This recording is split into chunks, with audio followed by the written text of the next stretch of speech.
Bonjour à toutes et à tous. Alors je fais cette vidéo pour revenir sur un point d'importance, une précaution plus précisément d'importance à prendre face aux cyberharceleurs que manquent fâcheusement et je dirais même masochistement beaucoup de gens à prendre par négligence ou par insouciance. C'est la précaution de veiller à protéger ses proches des harceleurs. Les harceleurs, dans leur jeu, pour pouvoir augmenter leur pouvoir de nuisance sur leurs victimes, ont l'art et la manière, et des systèmes bien rodés pour ça, de provoquer la victime de sorte qu'elle fasse des confessions pour lui soutirer, souvent à son insu même, des confessions sur sa situation, sur ses conditions de vie et sur ses proches, notamment ses proches familiaux. Plus ils en savent sur sa condition, sur sa situation et sur ses proches, et plus alors ils ont un pouvoir augmenté de nuisance, aussi des moyens de faire chanter la victime, de faire pression sur la victime, et aussi de la plonger dans des états pas possibles, notamment donc en procédant à des menaces par exemple de représailles sur des proches. Et donc, qu'est-ce qu'ils font pour cela, pour parvenir à soutirer aux victimes les confessions à laquelle ils aimeraient en fait la voir se livrer, qu'ils aimeraient la voir leur livrer sur un plateau d'argent, si je puis dire.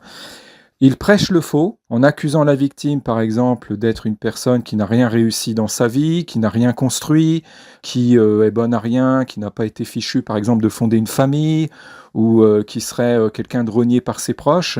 Des propos qu'ils savent eux-mêmes être très probablement faux, parce que souvent, ils savent très peu sur la victime, et d'ailleurs c'est pour ça qu'ils cherchent à soutirer des confessions. Sinon, s'ils savaient déjà ce qu'il en retourne concernant la vie, la condition de la victime, ils ne recourraient pas à ça, ou pas autant du moins. Ils titillent la victime, ils savent sur quelle corde jouer alors, pour pousser la victime à démentir alors ce qu'ils disent de faux sur sa condition, sa situation familiale, son rapport à ses proches et à sa famille par exemple. Ils vont dire de la victime qu'elle est reniée par les siens, détestée par les siens par exemple, pour pousser la victime à, sous prétexte de démentir, livrer des informations.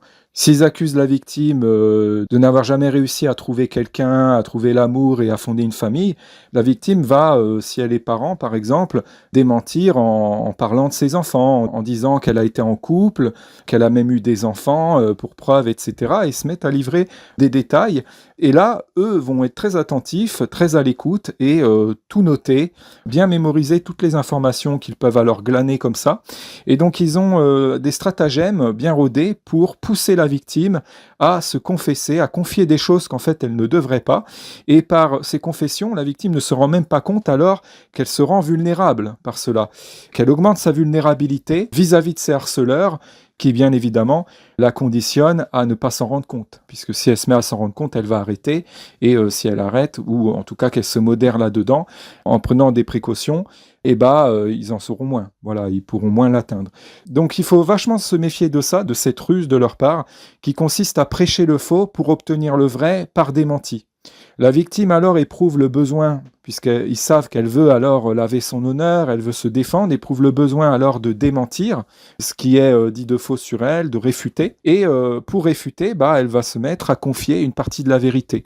Et va par cela faire en fin de compte cadeau à ses harceleurs d'informations sur elle, auxquels il ne devrait pas accéder. Je répète au passage que la victime n'a aucun devoir de renseigner ses harceleurs. Les harceleurs veulent faire ingérence dans la vie de la victime et n'ont aucun statut, aucune qualité, aucun titre qui justifie qu'ils aient le droit d'accéder à toutes ces informations. Ils suscitent à la victime le sentiment en fait d'avoir à se justifier, à rendre des comptes ou à répondre d'accusations qui sont en fait des accusations bien souvent très délirantes, ou alors ils vont habilement mélanger des accusations diffamatoires à des accusations justifiées, suffisamment justifiées, donc des petites accusations. Ils vont des fois constater de réels torts chez la victime pour ensuite, dans la foulée, lui reprocher des choses dont elle n'est pas reprochable, l'agonir ensuite de diffamation, aller très loin dans le mensonge sur sa vie, en faisant en même temps en sorte d'énerver la victime pour que, dans un certain agacement et emportement, elle en vienne à baisser de vigilance et que cet état dans lequel elle est mise alors soient plus propices à lui faire confesser des choses. Hein. Donc sur le ton de l'énervement, il y a des gens, ils vont moins faire attention, ils vont moins se maîtriser, et il y a des choses qui vont leur échapper, et ils vont donc confier pas mal d'informations. Ce qui est triste, c'est qu'après, certaines victimes qui se sont faites prendre au piège et qui ont confessé beaucoup de choses, et notamment sur leurs proches, vont ensuite donc se plaindre qu'il y ait des conséquences sur leurs proches, que les harceleurs vont ensuite s'en prendre à leurs proches. Mais comment les harceleurs ont-ils pu connaître leurs proches, l'identité de leurs proches, des informations sur leurs proches? Tout simplement par le biais de la victime qui s'est confessée. Ils n'auraient pas pu savoir autrement. Attention, là je distingue bien ces cas-là de cas où des harceleurs ont vraiment réussi, par exemple, à intervenir dans la réalité pour prendre connaissance des informations d'eux-mêmes. Hein, ça existe aussi. Il y en a qui peuvent aller très loin et qui vont pas forcément passer par la victime, qui vont réussir à savoir des choses par l'entremise d'autres gens peut-être, ou par eux-mêmes en enquêtant clandestinement. Il y a des cas comme ça, bon, qui sont plus rares. Dans la plupart des cas, en tout cas pour ce qui est du harcèlement sur Internet, comme ils n'ont pas moyen d'entrer dans la vie directement des victimes, ils n'ont pas les moyens d'aller enquêter directement sur le terrain sur elles et d'accéder à ces informations autrement, ils procèdent donc en induisant chez la victime un sentiment d'avoir à démentir ce qui est faux sur elle et en induisant cette tendance à se confesser, à même se surconfesser et à se mettre en vulnérabilité encore davantage. Donc après, il n'est pas rare que les victimes, n'ayant pas compris comment elles se sont faites alors piégées en la matière, parce que bon, c'est pas évident quand on est victime, quand on est ciblé, de prendre le recul, d'avoir l'objectivité suffisante pour bien conscientiser et objectiver ce qui se passe. Beaucoup de ces victimes vont se plaindre ensuite des conséquences en fait de leur propre confession, de ces fuites, du fait qu'elles n'ont pas su garder alors des informations que les harceleurs n'ont pas à connaître confidentielles, et elles vont en fait se plaindre des retombées. Mais malheureusement, et je ne dis pas ça pour jeter tout le blâme sur les victimes, hein, je dis ça pour bien faire mesurer la dangerosité de se livrer comme ça, d'en livrer trop sur les siens, sur sa condition, sur sa vie, sur son vécu aussi, sur plein de choses qui peuvent donc intéresser les harceleurs et faire qu'ils peuvent nous nuire plus facilement ensuite. Je dis ça vraiment pour souligner la dangerosité de se livrer à ce genre de confession qui, à un certain degré d'insouciance, en fait, peuvent relever d'une forme de masochisme, parce que c'est en quelque sorte presque tendre le bâton pour se faire battre. Et donc, il y a certaines victimes qui se mettent en péril sans s'en rendre compte comme ça. Et donc, il est important de les conscientiser là-dessus et de conscientiser des victimes qui ne sont pas encore tombées dans ce piège, mais qui pourraient risquer d'y tomber, les avertir pour prévenir et faire en sorte qu'elles puissent alors sensibiliser dans cette conscience, s'éviter pas mal de soucis supplémentaires.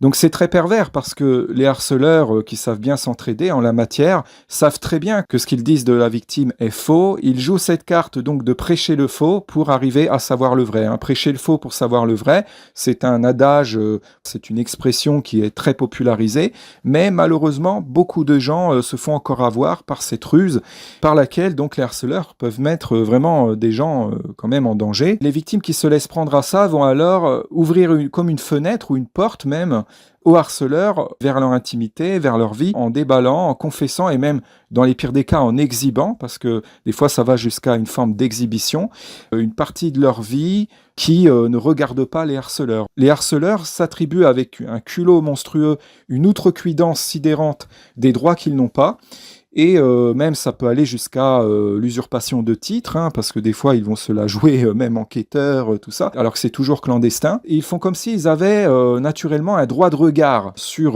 tout ce qui concerne la victime.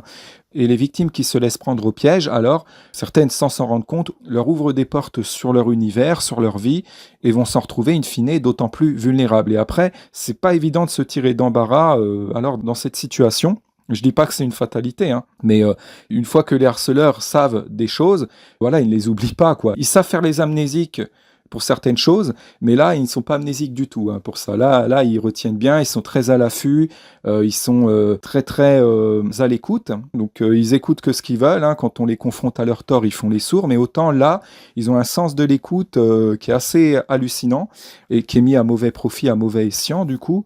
Et donc j'ai vu aussi certaines victimes, donc là je témoigne, c'est dans un passé assez lointain, qui tombaient carrément, donc là je parle de victimes de cyberharcèlement, qui en venaient carrément à faire comme une sorte de web télé-réalité, qui étaient tirés vers ça en fait, qui étaient amenés par leur harceleur à donner dans une sorte de web télé-réalité. Donc, c'est-à-dire que dans le côté on assume, on n'a rien à cacher et on veut démentir de faux ce qui se dit sur nous, bah, ils en venaient carrément à mettre la webcam, à montrer l'intérieur de leur maison, vraiment à donner dans une forme d'exhibitionnisme, en fait, sous prétexte de transparence, comme si elles s'estimaient en devoir d'être transparentes, de ne rien cacher au harceleur. Donc, au harceleur. Or, il n'y a pas ce devoir-là. Ça, c'est un décret des harceleurs, c'est ce qu'ils veulent faire croire. Donc, je rappelle qu'on a le droit à la confidentialité. Et les harceleurs ne sont rien. Hein. Pour nous, ils n'ont pas un rôle important dans notre vie. Ce ne sont pas des proches. Ce ne sont pas des gens qui incarneraient une sorte d'autorité vis-à-vis de nous, ou encore moins une autorité morale. Donc, on ne leur doit rien. On ne leur doit pas de tout exposer sur notre vie, de les renseigner sur nous, en allant très loin dans le mensonge au sujet de la victime, d'un récit mythomaniaque sur la vie de la victime, et à propos des domaines sur lesquels ils veulent glaner des infos sur elle. Donc par exemple, s'ils veulent savoir des choses sur sa vie professionnelle, bah, ils vont lui inventer un faux emploi, ils vont prétendre que cette personne percevrait un salaire minable, ou se ferait exploiter au boulot, ou serait une serpillière au boulot, comme ils vont dire méprisamment, ou que la personne ferait un métier dégradant, ou même qu'elle serait pas fichue de trouver un emploi. Et donc la victime qui va se laisser prendre va démentir, parler de son parcours professionnel, de sa vie professionnelle, et les renseigner. Pour pousser la victime à les renseigner, ils prêchent le faux, et ils sont capables d'aller très loin, hein, d'émettre des discours, des narratifs indiciblement mensongers sur la victime, et en général, plus ils sont avides en fait d'informations sur la victime, plus ils sont frustrés aussi, et c'est de ça dont vient cette avidité, d'en savoir peu sur la victime, et plus ils vont aller loin dans le mensonge sur sa vie, et plus ils mettent le paquet pour essayer de soutirer des confessions qui sont en fait des confessions d'auto-mise en péril, si je puis dire. Et donc, il est d'extrême importance de faire très attention à ce qu'on confesse, à ce qu'on dit, particulièrement sur Internet, et aussi à ce qu'on peut confesser à d'autres personnes qui peuvent ensuite balancer des informations. Il faut vraiment garder une grande confidentialité et être très vigilant par rapport à ça. Donc voilà, je voulais rappeler l'importance capitale de la vigilance morale sur ce plan. Donc il faut bien sacraliser la confidentialité des informations sur sa vie et faire très attention à ces procédés par lesquels ils essaient de nous amener sur nous, sur notre condition actuelle, comme sur notre passé, sur nos projets, sur à peu près tout. Plus ils en savent et plus ils savent qu'ils peuvent anticiper aussi par rapport à ce que projette de faire la victime, pour se défendre, pour se tirer de leurs griffes, si je puis dire. Donc je pense que c'était intéressant de rappeler ça. Attention, hein, je ne rappelle pas ça dans une prétention d'être le meilleur dans cette vigilance en la matière. Je voulais juste donc faire ce petit rappel, et si ça peut donc faire apparaître la chose plus clairement à l'esprit de certaines victimes et leur faire mesurer qu'elles en confient trop et leur inspirer davantage de méfiance, ce sera déjà bien. Sur ce, je vous souhaite une bonne fin de journée et vous dis éventuellement à une prochaine. Ciao.